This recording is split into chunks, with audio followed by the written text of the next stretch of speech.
الفنان محمود مرسي هو واحد من عمالقة التمثيل في مصر، ومن لا يعرفه يتذكر فقط شخصية عتريس في فيلم شيء من الخوف، أو شخصية السيد أبو العلا في مسلسل رحلة السيد أبو العلا البشري، فهما من أشهر أعماله الفنية.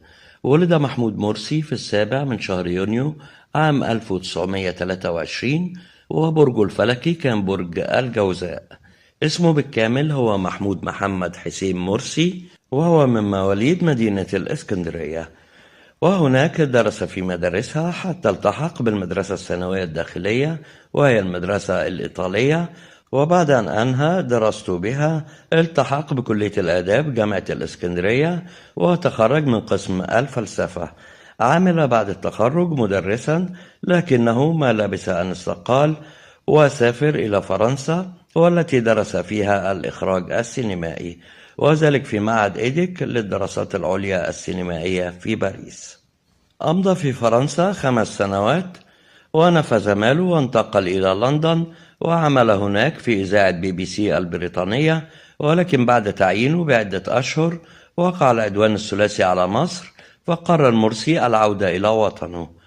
عمل في البرنامج الثاني بالإذاعة المصرية، ثم عمل مخرجا بالتلفزيون المصري، وفي المعهد العالي للفنون المسرحية بالقاهرة عين محمود مرسي مدرسا، وكان بداية مشواره الفني في عام 1962، وذلك عندما شارك في السينما في فيلم بعنوان أنا الهارب، وقدم من بعده العديد من الأعمال الفنية، من أبرزها فيلم الباب المفتوح وفيلم طائر الليل الحزين وغيرها، ولكنه رحل عن عالمنا في 24 إبريل في عام 2004 بعد أن تعرض إلى أزمة قلبية مفاجئة أثناء تصوير مسلسل وهج الصيف، وتوفى في الإسكندرية في مسقط رأسه، وذلك عن عمر ناهز 80 عام.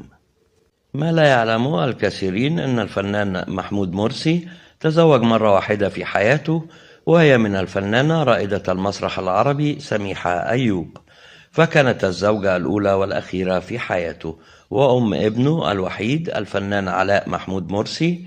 وروت الفنانة سميحة أيوب قصة زواجها من الفنان محمود مرسي، وذلك من خلال كتابها بعنوان ذكرياتي، حيث ذكرت أن أول لقاء بينهما كان خلال عمله كمدرس في المعهد العالي للفنون المسرحية، وتابعت: بدأت أحاسيسنا كأنها على موعد، وجلسنا نتحدث، واستأذنت في الذهاب، فإذا به يقول لي: أنا عارف إنك مش بتركبي رجالة في عربيتك، لكن هل ممكن تاخديني الأول تاكسي؟ فقلت له وأنا أكاد أطير من الفرحة: طبعا طبعا، تاكسي إيه ده، أنت تشرف العربية. وخرجنا ركبنا العربية وساد صمت غريب.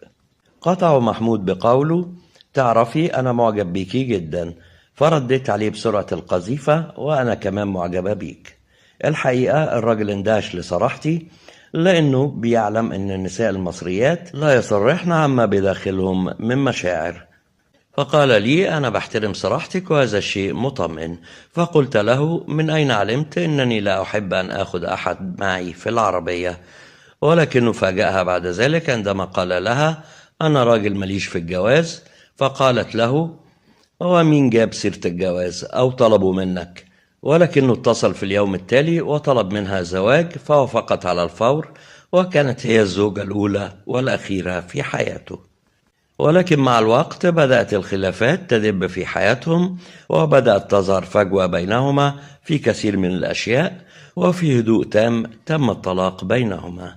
وذكرت في أحد اللقاءات إنه خيرها بين العمل الفني وبين حياتها الشخصية، فاختارت العمل دون تردد، لأنها كانت بتعشق الفن، ووقع الطلاق دون علمها، ووصفت علاقتها به قائلة: حب لم يكتمل.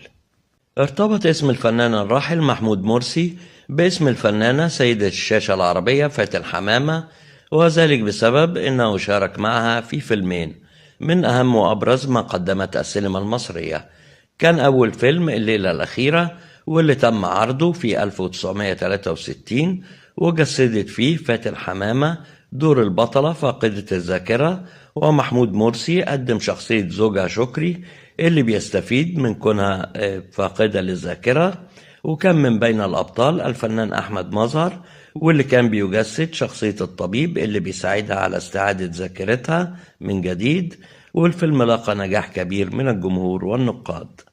وفي أحد اللقاءات مع الفنان العملاق محمود مرسي ذكر إنه لم يتم تكريمه المادي أو المعنوي برغم عمله لعدة سنوات، كما أشار إلى أحد أهم المواقف اللي مرت عليه في أثناء رحلته الفنية، وهو الدرس التكريمي الذي تلقاه من سيدة الشاشة العربية فاتن حمامة، حيث قال: الدرس كان في جديتها بالحضور إلى الاستوديو قبل الموعد بساعة، والتكريم حينما صفقت لي بعد أن أديت دوري أمامها، فتابعها الجميع بالاستوديو، وقد كانت المرة الأولى والأخيرة التي أحظى فيها بالتكريم داخل الاستوديو. ثم التقى مع فاتن حمامة مرة أخرى في دور الأستاذ الجامعي، وذلك من خلال فيلم الباب المفتوح، واللي شارك في بطولته النجم الراحل صالح سليم، ويعتبر الفيلم من أنجح أفلام فاتن حمامة ومحمود مرسي وصالح سليم أيضا. الفيلم تم عرضه في عام 1963 للفنان الراحل محمود مرسي وطليقته الفنانة سميحة أيوب ابن بيعمل في مجال التمثيل، وهو الفنان علاء محمود مرسي، والذي قدم دور في مسلسل عد تنازلي مع النجم عمرو يوسف والنجمة كندا علوش وطارق لطفي وغيرهم. وفي أحد اللقاءات مع الفنان محمود مرسي قبل وفاته تحدث عنه وقال إنه يميل إلى التعليم منذ طفولته، وإنه كان يرى فيه الأخ والصديق ومنبع أسراره. من الأفلام التي شارك فيها الفنان الكبير محمود مرسي فيلم أنا الهارب عام 1962، وفيلم المتمردة في عام 1963، فيلم الليلة الأخيرة في عام 1963 أيضا، وفيلم الباب المفتوح في 63، فيلم الخائنة في عام 65، فيلم فارس بني حمدان في 1966، وفيلم السمان والخريف في عام 1967، فيلم شيء من الخوف في عام 1969، وفيلم فجر الإسلام في عام 1971، فيلم زوجتي والكلب في عام 1971، ليل وقضبان في 73، فيلم أبناء الصمت في 1974، وفيلم طائر الليل الحزين في 1977، فيلم من يدفع الثمن في 1980، وسعد اليتيم في 1985، وفيلم حد السيف في 1986.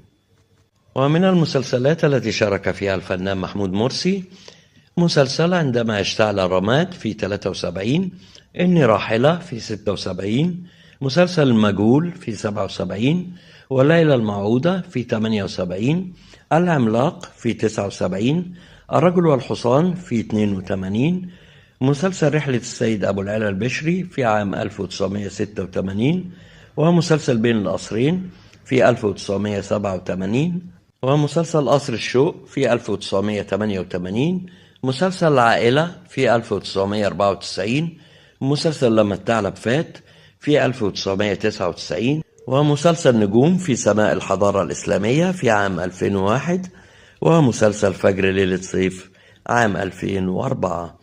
ورحم الله الفنان القدير محمود مرسي وأسكنه فسيح جناته.